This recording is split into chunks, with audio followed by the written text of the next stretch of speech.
Hello friends, நான் evening snacks சாப்பிட்லாம் அப்படின்ட்டு பச்சை பயிர் சுண்டல் செஞ்சு சாப்பிட்லான்ட்டு வேக வச்சிட்டேன். ஆனால் இது எனக்கு சோம்பேறித்தனமாக இல்லை சிக்கனமான்னு தெரியலை.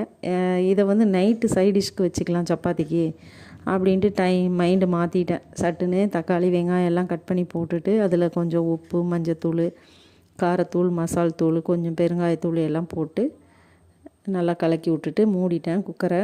ஒரு 2-3 விசில் விட்டுட்டு அது வெந்ததுக்கப்புறம் தாளித்து கொட்டிட்டேன்.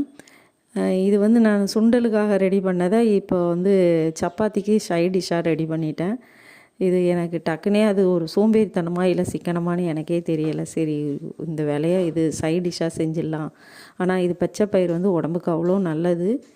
நம்ம டெய்லி இதை சுண்டல் சாப்பிட்றப்போ அவ்வளோ ஒரு ஹெல்த்தி இதில் இருக்குது. ஹெல்த்தியான ஒரு பயிர்.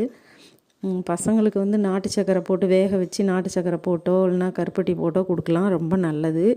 விரும்பி சாப்பிடுவாங்க பசங்களும். நான் இப்போ இதை நம்ம ஒருத்திக்காக இதை சுண்டல் செஞ்சு சாப்பிடுவா அப்படின்ட்டு டக்குன்னு மாற்றிட்டேன். சரி, சப்பாத்திக்கு சைட் டிஷ்ஷாக செஞ்சுக்கலாம் அப்படின்ட்டு மாற்றிட்டேன். பிளான் சேஞ்ச் பண்ணிட்டேன். அதாவது இப்போ கிரேவி ரெடி ஆயிடுச்சு. அதாவது பாசிப்பயிறு கட்டியாக வச்சுட்டு இப்போ கொஞ்சம் நேரத்தில் இப்போ பார்க்குறப்ப தனியாக இருக்கும், அப்புறம் கட்டியாயிடும்.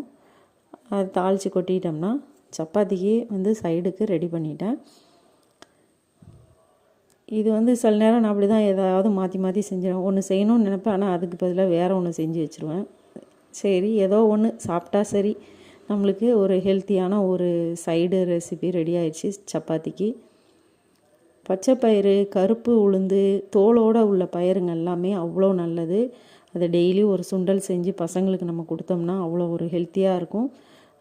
நல்ல ஒரு அயன் இருக்குது இதில் எல்லாமே. நம்ம இந்த பச்சை பயிறு, கருப்பு உளுந்தை அடிக்கடி சேர்த்துக்கிட்டோம்னா ஒரு எனர்ஜெட்டிக்காக இருக்கும். பசங்களுக்கும் ஒரு ஹீமோக்ளோபின் பிரச்சனை உள்ளவங்கெல்லாம் ரொம்ப நல்லது, இதெல்லாம் சாப்பிட்லாம். கருப்பு உளுந்து எலும்புக்கு நல்ல வலு சேர்க்கும்.